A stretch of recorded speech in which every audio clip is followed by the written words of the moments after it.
inta raasi news maanta waxay soo booqatay isbitaalka guud ee loo dhisay degmada Raaso iyo guud ahaan gobolka Afdheer oo maaragtay meel fiican maraya ahna bilow waxaan rabnaa dhowr su'aalood inaan ka weydiino injineerka gacanta ku haya istaag bal nooga waran isbitaalka shaqadiisa u socotiyo kulli hadda waxaan rabnaa inaad waqti dhow bilowdeen haddana hadda wax badan inii qabsoomeen hadda bal hawsha xaggee inii maraysaa hadda hawshii waxaa soo maraysaa substructure baa soo maraysaa horkii hore as engineering shaqadiisii superstructure waa noo fududan yahay laakiin dhulkiisii iyo maad arkaysaan hoostiiskii non expansive soil wayaan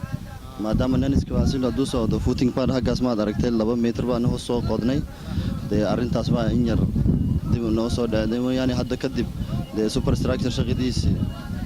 3 bilood kadib aan gabagabeynayna insha Allah qaybta dambe waxaan inay guryuhu dhammaad ku dhow yihiin oo hadda hoos laga wado in la sameeyo fasilitooyinkii marka qaybtan dambe hore hadda oo qaybta dhismaha labaada goormaad bilaabaysaan inaad idina jinkada bilowda saartaan insha Allah xaajigiina adisaw intuu markuu soo maro after 5 cisho kadib marka alaabtii gypsum oo kale gypsum iyo ranjigi iyo kuwii leerasha taas baan noo dhiman taas going on second phase waan bilaabnaa insha Allah aad maasantay dhammaan artaasha warbaahinta Raasi News iyo daawayaasha YouTube-ka naga daawan doona waxaan u sheegaynaa magaalada Raaso dhinacyo badan inaan u kuur galay magaalada Raaso maanta isbitaal caalami ah laga wadaa waana u jeedaan dhammaan diasporada reer Raaso waxaan ugu bishaaraynaynaa inuu isbitaalkii maanta uu ka yahay bilowga qaybta labaadna dhamaaday sad video ku arkaysaan marka saas aad baan ku mahadcelinayaa assalaamu alaykum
Rasamal alleeyahay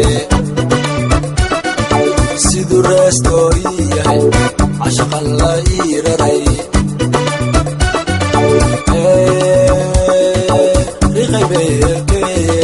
siduu yahay rasaas cadow siduu yahay rasaas cadow